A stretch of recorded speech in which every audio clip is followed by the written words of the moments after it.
இன்னைக்கு இருக்கிற இளைஞர்களுக்கு பிரச்சனை என்ன தெரியுமா சார்? இந்த 40 வயசு 35 வயசுலாம் கடந்தவங்க இருக்கீங்கல்ல, இன்றைய இளைஞர்களுக்கும் நமக்கும், என்னையும் சேர்த்துக்கிறேன், எனக்கும் 45 ஆயிடுச்சு. என்ன பிரச்சனை தெரியுமா? வேகமா பேசினா நமக்கு புரியாது, ஸ்லோவா பேசினா அதுங்களுக்கு புரியாது. மொழி பிரச்சனை. சீக்கிரம் சொல்ல, ஏன் இப்படி சொல்ற, சீக்கிரம் சொல்லு, இது அவங்க பிரச்சனை.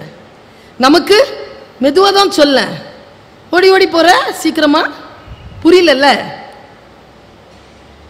விதைக்க தெரிந்த ஒருவன் விதைகளை எடுத்துக்கொண்டு விதைக்க புறப்பட்டான். சில விதைகள் வழியில் விழுந்தன. அவசரம், நான் இங்க நிறுத்துறேன், படிக்கிறவனா?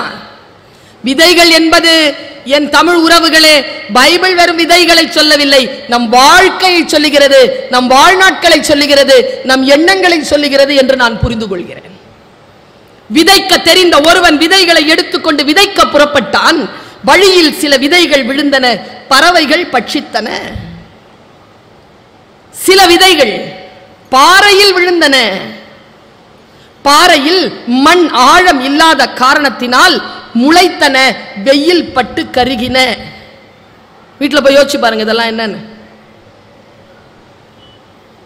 மண் ஆழம் இல்லாத பாறை நிலத்திலே உங்கள் எண்ணங்களையும் உங்கள் வாழ்க்கையையும் விதைத்து விடாதீர்கள். வெயில் பட்டால் கருகி போகும். வழியில் சிந்தி விடாதீர்கள், பட்சிகள் பட்சித்து போகும். அடுத்து சொல்லுது பாருங்க, சில விதைகள் முட்களில் விழுந்தன, முள் நெருக்கடித்து அது ஒன்றுமில்லாமல் ஆயின. சில விதைகள் நல்ல நிலங்களில் விழுந்தன, அவை 30ஆகவும் 60ஆகவும் 100ஆகவும் போகமளித்தன. காது இருக்கின்றவர்கள் கேட்க கடவீர்கள். அடேப்பா, எந்த மதமா இருந்தாலும் போட்டுங்க, எனக்கான விஷயம் கிடைச்சதா, எனக்கான பருக்க கிடைக்குதா? Don't waste your time, don't waste your energy, don't waste your knowledge, don't waste your time. நேரத்தை வேஸ்ட் பண்ணாதீங்க, சக்தி நிலையை வேஸ்ட் பண்ணாதீங்க. யாரையும் இப்படி முறைச்சு பார்க்காதீங்க. முறைச்சு பார்த்துக்கிறதுனால உங்களுடைய சக்தி நிலை வீணாகுது. ஒன்றும் இல்லை, உங்க எல்லாருடைய கருத்தையும் திருப்புறதுக்கு ஒரே ஒரு மேட்டர் பண்ணா போதும்.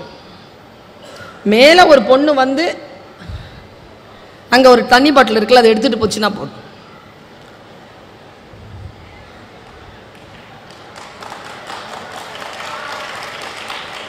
இங்க நான் வைத்தால வைத்தால கத்திக்கிட்டே ஏதோ சொல்லிட்டு இருப்பேன், காது இருக்கின்றவர்கள் கேட்க கடவீர்கள்.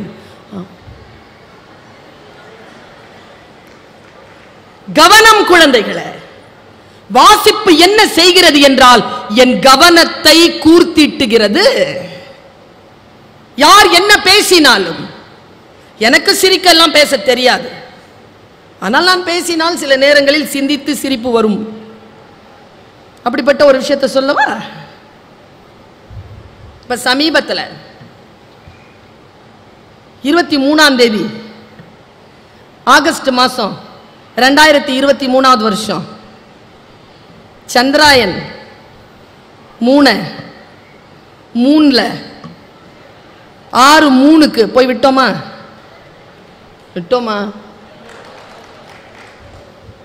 நான் தமிழ் டீச்சர் எப்படி தானே பார்ப்பேன். எனக்கு தெரிஞ்சு 6-3க்கு இறங்கிருச்சு தென்துருவத்தில்னு கேள்விப்பட்டு கோயம்புத்தூர்ல ஒரு பாய், ரஃபீக் பாய் அவர் பேரு, பிரியாணி கடை வச்சிருந்திருக்கிறாரு. உள்ள போய் அது வந்து இறங்கிருச்சு அப்படின்னு தெரிஞ்ச உடனே 300 பேக்கெட் பிரியாணியை ஃப்ரீயா கொடுத்துட்டாரு.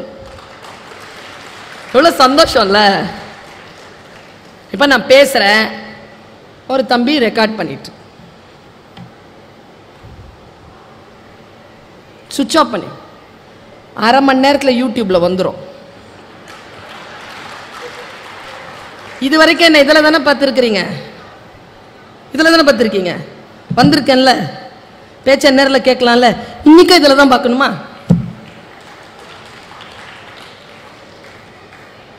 நமக்கு வாழவே தெரியாதுங்க. எதையெல்லாமோ சேவ் பண்ணி வச்சுக்கிறீங்க. இது ஓவர்லோட் ஆயிடுதா, சேவ் பண்ணி இருக்க வேண்டிய டாக்குமெண்ட்ஸ்லாம் போயிடுது. அதை வச்சுக்கிட்டு என்ன பண்றதுன்னு கூட தெரியல. என்ன பண்ணுவீங்க? தூங்கும் போது கேட்பீங்களா? இதான் சொந்த செலவுல சூன்யம் வச்சுக்கிறது. நான் வாழ்க்கையை வாசிக்கின்ற பொழுது சில விஷயங்கள் எனக்கு முன்னால் வந்து சேர்கிறது. இளைஞர்களுக்கு சொல்லுகிறேன், உங்கள் மனநிலையை கொஞ்சம் மாற்றி அமையுங்கள் என் குழந்தைகளே. உங்களிடத்தில் தேவையானது என்ன தெரியுமா? இளைஞர்களிடத்தில் இருக்கக்கூடிய மிகப்பெரிய பலம் முதியவர்களிடத்தில் கிடையாது. உங்கள் பலத்தை நீங்கள் தெரிந்து கொள்ள வேண்டும் என்பதற்காக சொல்லுகிறேன். முதுமை என்பது எழுத தெரிந்த பேனா, மையில்லை. இளமை என்பது மை நிரம்பிய பேனா, எழுத தெரியவில்லை. நீங்கள் எழுத தெரிந்து கொள்ள வேண்டும் என்பதற்காக சொல்லுகிறேன்.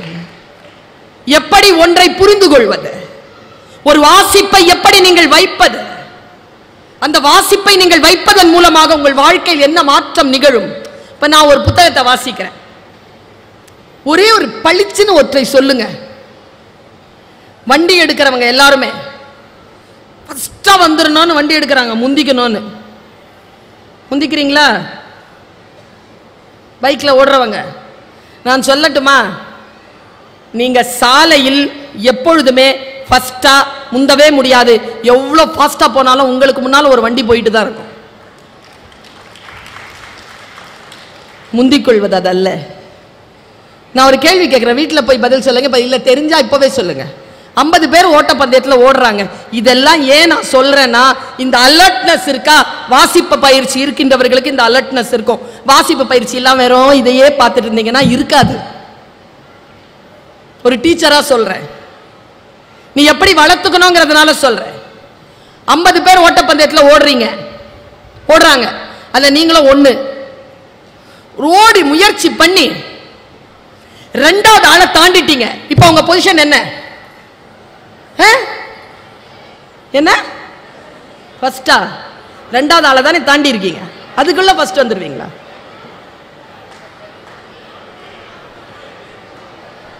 ரெண்டாவது தான். இப்ப சொல்லுங்க, 2வது ஃபெயிலான அப்புறமா தான் பாஸ் ஆகுறீங்க. இன்னொரு क्वेश्चन கேட்கிறேன், அதே ஓட்ட பந்தயத்துல கடைசியா இருக்கிற ஆளை முந்திட்டீங்க. இப்ப உங்க நம்பர் என்ன? கடைசியா இருக்கிறத எப்படி முந்துவ?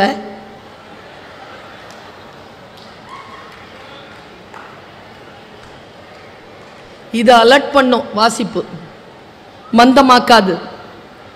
இந்த அலர்ட்னஸ்க்காக தான் படிக்கிறது. 1ஆம் கிளாஸ்ல இருந்து 2ஆம் கிளாஸ், 2ஆம் கிளாஸ்ல இருந்து 3ஆம் கிளாஸ், 3ஆம் கிளாஸ்ல இருந்து 4ஆம் கிளாஸ் போறீங்களே, என்ன அர்த்தம்னா புரியுதுன்னு அர்த்தம். 1 + 1 2 புரியுது. 1 × 1 = 1 புரியுது, செகண்ட் ஸ்டாண்டர்ட். 2 × 1 2 புரியுது, தேர்ட் ஸ்டாண்டர்ட். 2 வகுத்தல் 2 = 0 புரியுது, ஃபோர்த் ஸ்டாண்டர்ட். புரிய புரிய வளர்ந்துகிட்டே போவீங்க. இன்றைக்கு நாம் புரிந்து கொள்வதற்காக வாசிக்கணுங்கிறதுனால சொல்றேன். ஆனா நான் சொன்னேன் முந்திக் கொள்ளாதீர்கள்னு சொன்னேன். இப்போ நான் சொல்றேன், எங்கே முந்த வேண்டுமோ அங்கே முந்திக் கொள்ளுங்கள். இதுக்கு நான் ஒரு விஷயம் சொல்லவா? இப்போ நாம சொன்னோம்ல, சந்திராயன்ல போய் இறக்கணும்னு. ஃபர்ஸ்ட் நாசா இறக்குச்சான் கலத்தை. நான் போன மாசம் ஃபுல்லா அமெரிக்கால தான் இருந்தேன். ஹூஸ்டன்ல நாசா இருக்கு, போயிருந்தேன். ஒரு குளோப் இருக்கு, புவியியல் சக்தி இல்லாம உள்ள மிதக்கலாம். போயிட்டுலாம் நல்லா பார்த்துட்டுலாம் சுத்தி பார்த்துட்டுலாம் வந்தேன். நான் முதல்ல களம் போய் இறங்கின உடனே ஒரு ஃபுட் ஸ்டெப் காட்டுவாங்க, கால் வச்ச ஒரு தடம், முதல் தடம் ஒருத்தன் வச்சான். அவன் பேர் என்ன? எல்லாருக்கும் தெரியுது. எப்படி? சிலபஸா படிச்சிங்களா? இல்ல மேடம். நான் சொல்லவா? எப்படி தெரியும் எல்லாருக்கும்? சந்திரனை தொட்டது யார்? இப்ப நான் ஒரு கேள்வி கேட்கிறேன், அது உண்மைன்னு தெரியும் பாருங்க. சந்திராயனுக்கு ஒரு குரூப் போச்சு இல்ல, அனுப்புனாங்களே, ஒரு குரூப் வேலை செஞ்சதுல, அந்த குரூப்ல ஒரு இயக்குனர், அந்த இயக்குனர் பேர் என்ன? ஃபுல்லா சொல்லு. வீரமுத்துவேல் இல்லையா? ஏன்னா அது விழுப்புரத்துக்காரர், நம்ம ஊரு இல்ல. நிறைய பேருக்கு தெரியாது. தெரியாதவங்களாம் கை தூக்குங்க. ஜவான் படம் பார்த்தியா? யார் இயக்குனர்? அந்த இயக்குனரை தெரியும், இந்த இயக்குனரை தெரியாது. இந்த இயக்குனரை தெரிஞ்சு வந்தாதான் நல்ல சோறு.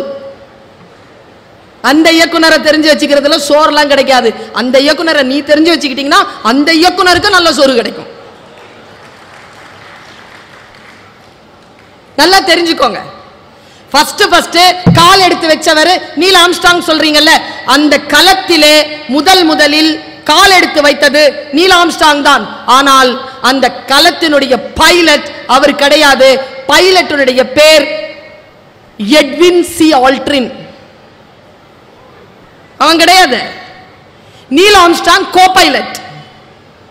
இந்த எட்வின் இருக்கார் இல்லையா, அவருக்கு 12 வருஷம் அனுபவம் இருக்கு. He is a moon walker. அவருக்கு நிலாவுல எப்படி நடக்கிறது 12 வருஷம் அனுபவம். 3 வருஷம் அந்த குளோப்ல பறந்து இன்டென்ஸ் ட்ரைனிங். அவரையே முதல்ல கால் வைக்கல. எட்வின் எழுதுற களம் போய் இறங்குச்சான். நான் இதை வாசிக்கிறேன். உங்களுக்கு ஒரு மோட்டிவேஷனுக்காக இதை சொல்றேன். என் குழந்தைகளே, தமிழ் உறவுகளே, எப்படி முந்திக்கணுங்கிறதுனால சொல்றேன். நான் முந்திக் கொள்கிறேன்.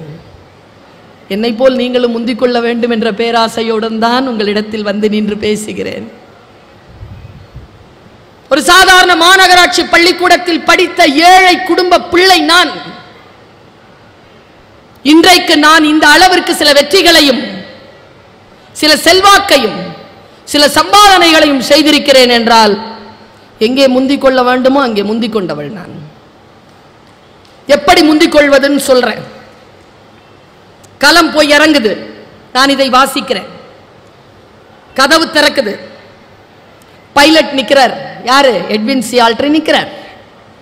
நின்னுட்டு மேல இருந்து அனௌன்ஸ்மெண்ட் வருது. Now the pilot shall pass. கீழே பார்க்கிறார். என்ன நிலம் தெரியல. 12 வருஷமா பார்த்த ஆர்டிபிஷியல் நிலம் முன்னால கிடக்குது. அதுல கேஸ் இருக்கா? புவியல்பு சக்தி எப்படி இருக்கு? இறங்குனா வருவோமா? யோசிக்கிறதுக்கு 3 செகண்ட் எடுத்தார். அடுத்த ஆர்டர் வந்துருச்சு.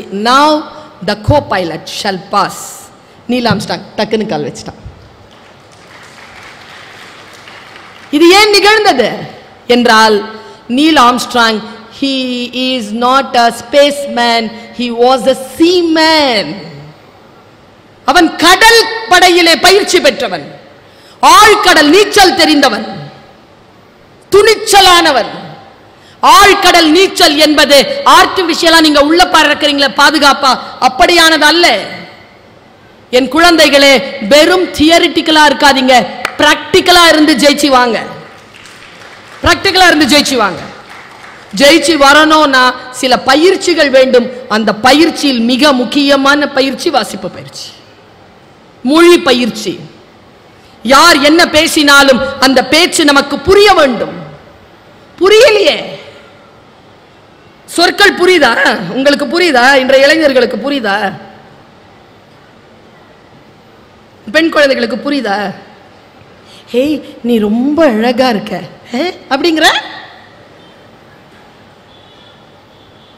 அது இல்லைன்னு தெரிய வேணாம் உனக்கு?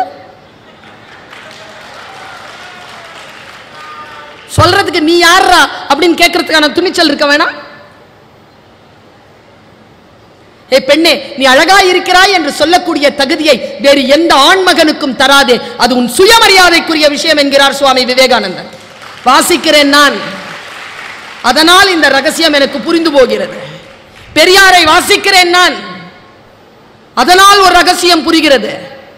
தந்தை பெரியார் வந்ததற்கு பிறகு இப்படி யோசிச்சு பார்த்திருக்கீங்களா? வாசிக்க வாசிக்க என்ன செய்யும் தெரியுமா? புக் என்ன செய்யும் தெரியுமா? சும்மா நான் பேர் சொன்னால கை தட்டுறீங்கல்ல, பேர் சொன்னா கை தட்டாதீங்க. எதுக்கு தட்டுறோன்னு தெரிஞ்சு தட்டுங்க. தந்தை பெரியார் கை தட்டுறீங்களா? ஏன் ஏன் அவர் பேர் சொன்ன கை தட்டணும்? அறிவர் அம்பேத்கர் உடனே கை தட்டுறீங்களா? ஏன் தட்டணும்? என்னத்துக்காக அவர் பேரை சொன்ன உடனே கை தட்டணும்? நினைச்சு பார்த்திருக்கீங்களா அவர் ஏன் ஃபுல் கோட் சூட்லாம் போட்டிருக்காருன்னு? அவர் பிறந்த அந்த சமூகத்தில் ஆடை அணிவது மறுக்கப்பட்டது.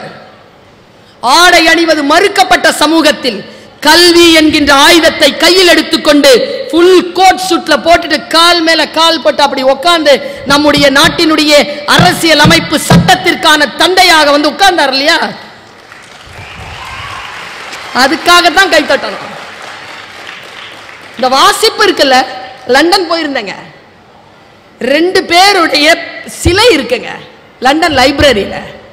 இந்த நூலகத்தில் இருக்கக்கூடிய எல்லா புத்தகங்களையும் வாசித்த 2 பெருமக்கள், ஒருவர் காரல் மார்க்ஸ், மற்றொருவர் அறிவர் அம்பேத்கர். வாசிக்கிறதுங்க 700 புத்தகங்களை மகாராஜா கிட்ட இருந்து கப்பல்ல அனுப்பி வைக்க சொன்னவருங்க, லண்டன்ல படிச்சவர். அவருடைய பொருளாதாரம் குறித்த அவருடைய பேச்சு வாசித்து வாசித்து வாசித்து வாசித்து எல்லாரும் கொண்டாட்டத்தில் இருக்கும் பொழுது அம்பேத்கர் மட்டும் அந்த 14ஆம் நாள் ஆகஸ்ட் மாதம் நள்ளிரவில் அவருடைய வீட்டில் மட்டும் ஒரு பல்பு எரிஞ்சிட்டு இருந்துச்சு. படிச்சுக்கிட்டே இருந்தார். வந்து கேட்டாங்க, சுதந்திரம் கிடைத்து விட்டதே, எல்லோரும் உறங்கிக் கொண்டிருக்கிறார்கள், கொண்டாடி கொண்டிருக்கிறார்கள், நீங்கள் ஏன் விழித்து படித்துக் கொண்டிருக்கிறீர்கள்? அறிவர் அம்பேத்கர் சொன்ன பதில் என்ன தெரியுமா? யாருக்கெல்லாம் விடுதலை கிடைக்க வேண்டுமோ அவர்களெல்லாம் கொண்டாடுகிறார்கள், தூங்கிக் கொண்டிருக்கிறார்கள். நான் யாருக்கான விடுதலையை தேடுகிறேனோ அவர்கள் இன்னும் தூங்கிக் கொண்டிருக்கிறார்கள், அதனால் விழித்திருந்து நான் வாசிக்கிறேன் என்றார்.